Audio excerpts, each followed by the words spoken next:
제일 첫 번째는 그러면은 지금 여러분들이 보고 있는 CFA라는 것은 무엇이냐에 대해서 좀 얘기를 해볼 건데요. 책 한 권씩 받으셨을 거예요. 그러면은 거기 일단 제일 첫 장 한번 가보시겠어요? 제일 첫 장 가지 마시고요. 페이지 26페이지 가볼게요. 26페이지. 26페이지를 가시면은 CFA를 어떻게 써냐면요. Certified가 아니라 Chartered Financial Analyst라고 써놨어요. 그죠?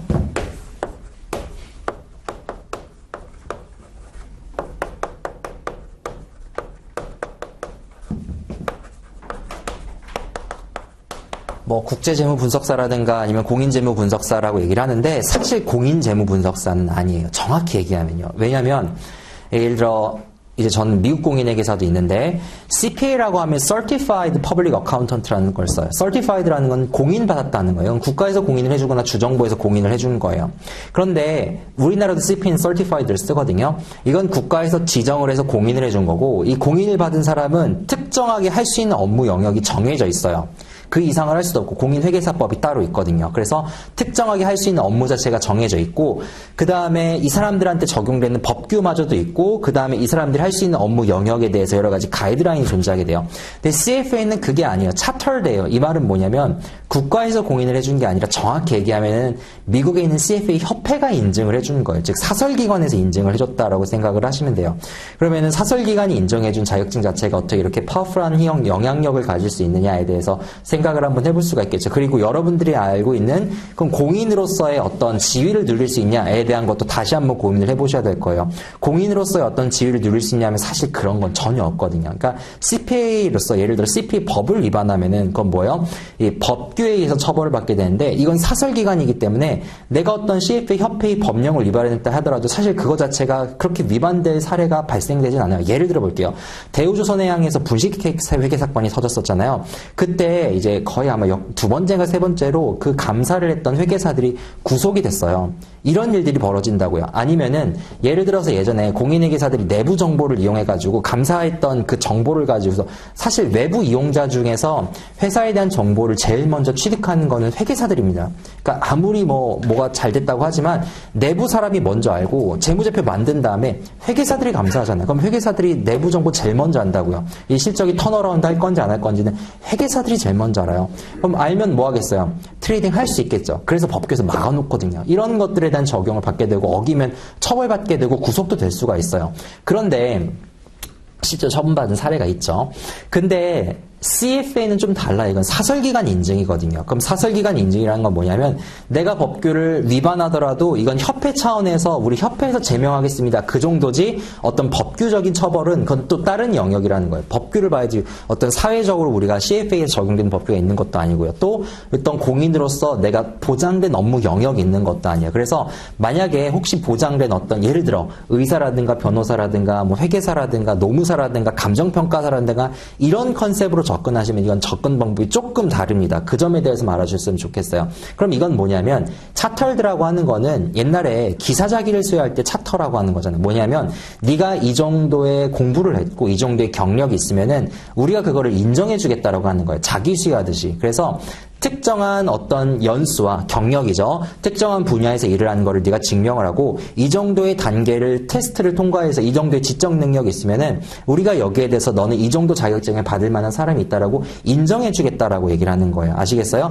어떤 독립된 업무적인 거에 대한 개런티가 있는 거는 사실 아니에요. 그래서 그 점에서 일단 첫 번째로 접근을 좀 잘 하셨으면 좋겠어요. 그래서 거기 보시면요. CFA라는 거는 Chartered Financial Analyst라고 하는데 정확히 얘기하면 이거는 뭐 국제재무분석사, 뭐 공인이라고 하지만 사실 국가에서 공인한 건 아니기 때문에 어떤 그런 점에서는 사실 국제재무분석사라고 보는 게 훨씬 더 맞겠죠. 근데 국제재무분석사는 맞아요. 왜냐하면 이따가 조금 더 말씀드리겠지만 밑에 보시면요. 뭐 밑에 숫자가 있으니까 간략하게만 말씀을 드리면 26페이지 밑에 잠깐만 간 김에 한번 보시면은 밑에서 맨 마지막 문단이죠. 그죠? 두 번째 문단 보시면은 현재 165개국에서 본다라고 돼 있는데 사실 이거 175개국에서 보고 있어요. 토익 보는 나라가 150국가밖에 안 되거든요. 그러니까 토익보다도 더 많은 국가에서 보고 있는 거예요.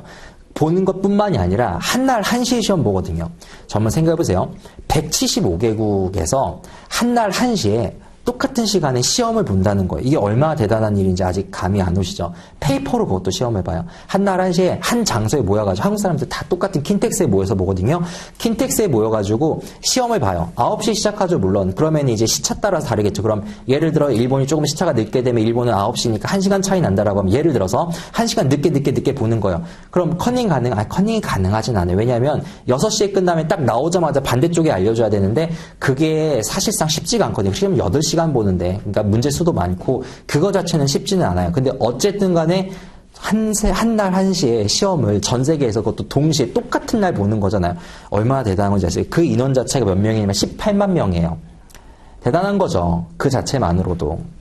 그래서 일단 첫 번째는 Chartered Financial Analyst에 대한 조그만한 개념들을 좀 알려드렸어요. 그 다음에 두 번째로, 그러면은 이 Chartered Financial Analyst가 하는 일들에 대해서 좀 우리가 좀 알아봐야 될 텐데, 자, 금융위기 이전으로 한번 생각을 해봅시다. 뭐 나이 차가 이제 점점 수강생분들이랑 나이 차가 나고 있어요. 그래서 나중에는 이제 IMF도 기억 못하는 세대가 올 거예요. 그죠? 근데 금융위기는 뭐 최근에 있었으니까 2007년도, 8년도로 한번 돌아가 봅시다. 2007년도, 8년도에 자, 그 당시에 이제 2007년도까지는 경기가 그냥 좋았다라고 치고 2008년도에 빠그러졌다고 치고 2009년도에 회복했다고 칩시다. 실제로 그랬으니까요. 2007년도에 글로벌리로 탑 20 안에 들어간 헤지펀드 매니저들의 연봉 평균이 어느 정도였는지 혹시 아시는 분 있으세요? 제가 뭐 거의 7, 8년째 질문을 던지고 있지만 아무도 몰라요. 그래서 그냥 마음속으로 숫자 하나를 생각하시면 돼요. 나는 이 정도 연봉을 받으면 참 좋겠네라고 하는 연봉을 그냥 생각하시면 돼요. 각자 생각하시면 돼요. 그리고 뭐 오늘 류현진 뭐 재계약하네 뭐하네 뭐 팀을 옮기네 막 얘기 나왔더라고요. 그래서 뭐 그 얘기 나오고 있는 숫자들 있잖아요. 그죠? 뭐 몇십억 몇백억. 본인도 그냥 그 숫자를 그냥 생각하시면 돼. 그 정도 받으면 어느 정도 받겠구나라고. 어느 정도였을 것 같은데 그냥 한번 얘기만 해봅시다. 어느 정도 받았을 것 같아요? 1,000억? 세네요. 또 1년에 1,000억이요? 네. 그 다음에 또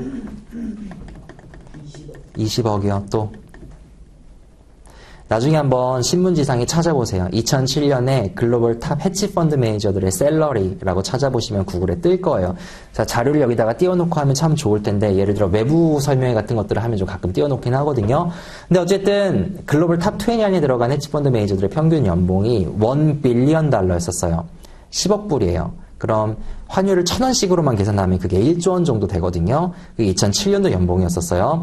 다음 연도에 연봉이 대폭 삭감이 돼요. 그래서 그때 평균이 얼마였냐면요. 탑 20 안에 들어간 헤지펀드 매니저들이 $465 밀리언 였었어요. 그러면 한 5천억 정도 되겠네요. 당시 또 환율도 좀 올랐으니까요. 그런 거 생각하지 말고. 2009년도에 회복해요. 그래서 2007년도보다 더 받아요. 그래서 그때는 이제 탑 30까지 넘어가요. 그래서 글로벌리 탑 30 안에 들어간 헤지펀드 매니저의 연봉이 굉장히 높았죠. 1조 원이 다 넘었고 탑 펀드 매니저들 같은 경우에는 3조 원, 4조 원 이렇게도 막 받았던 그 시기가 있었어요. 그러면은 그렇게 많은 돈을 사실 상상도 할 수 없는 금액, 너무 큰 금액이잖아요. 그죠? 그 연봉을 그 사람들한테 주고 그 사람들이 그 많은 돈을 받을 수 있었던, 그 셀러리를 벌 수 있었던 그 요소가 뭔지를 한번 분석해보는 건 의미가 있잖아요. 그죠? 왜 그 사람들은 그렇게 많은 연봉들을 받을 수 있었을까? 많은 돈을 벌 수 있었을까에 대해서 우리가 한번 생각해볼 수는 있잖아요. 그걸 한번 생각해볼게요. 그리고 제가 이따가 제 생각을 한번 말씀을 드려볼게요. 자, 그러면서 먼저 CFA 이 과정의 역사가 어떤지에 대해서 좀 간략하게 좀 말씀을 드려볼게요.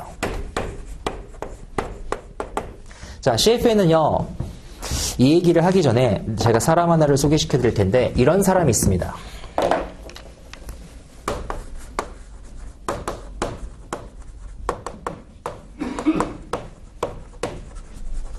혹시 이분 누군지 아세요? 월가의 교장 선생님이라고 불리는 사람의 어떤 이름이에요. 근데 이분이 1800년대 완전 마지막에 태어났어요. 1894년생일 거예요. 그래서 이분의 인생을 제가 그려드릴 거예요. 가끔 이렇게 나 몇 살에 뭐하고 몇 살에 뭐하고 몇 살에 뭐하고 이런 거 안 해보셨어요? 해봤죠, 다 우리. 난 올해 뭐하고 내년에 뭐하고 할 거야. 이 사람의 인생을 제가 그려드릴게요. 그러니까 감정이입을 해서 한번 봐보세요. 어떤가? 이 사람이요. 1914년도에 20살이었어요. 이때 세계에서 어떤 일이 벌어지죠? 네, 1차 세계대전 벌어지죠. 이때 월드워 1이 터져요. 자, 그 다음에 이 사람이 1929 9년도. 이때는 35살이니까 저랑 비슷한 나이 되겠네요. 이때 이 사람에게 어떤 일이 벌어지냐면요. 이 사람은 아니죠. 미국 경기 어떻게 되죠? 네, 대공황 터지죠. Great Depression이 터지죠.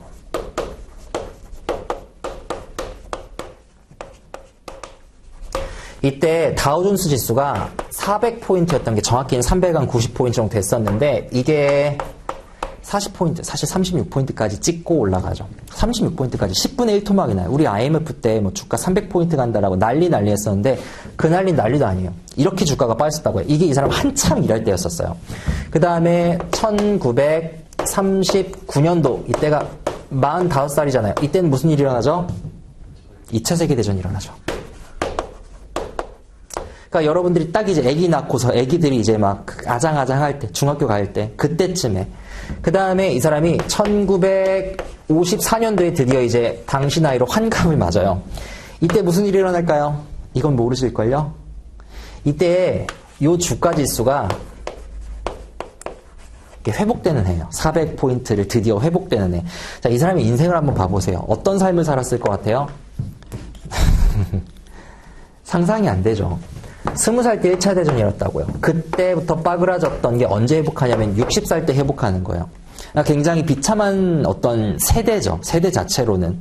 이와 다른 세대를 타고난 사람이 있어요. 워렌 버핏이죠. 워렌 버핏이 아마 31년대생일 거거든요. 31년생일 거예요. 제 조금 나이가 좀 헷갈리는데 나중에 한번 찾아보세요. 30년대 초반생이에요.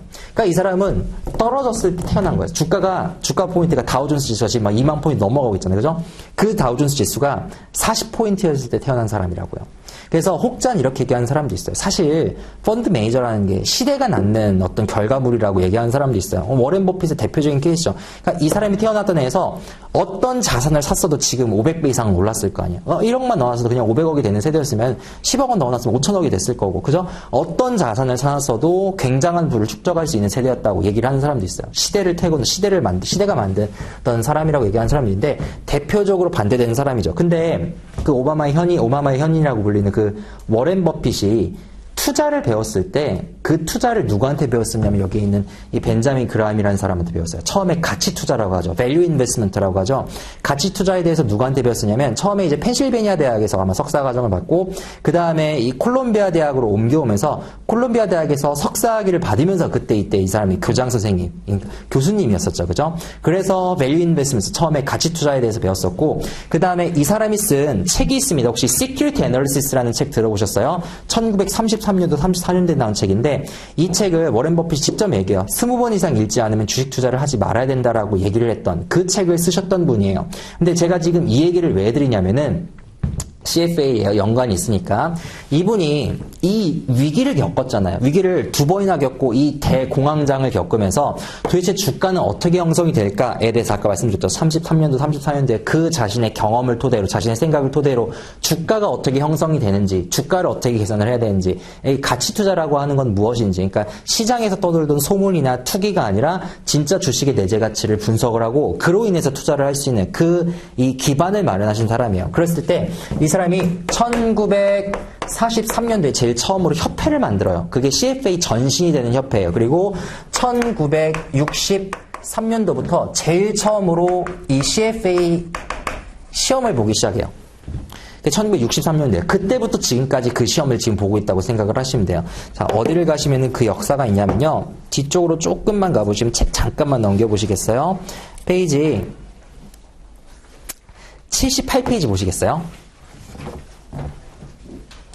78페이지 보시면은 그죠?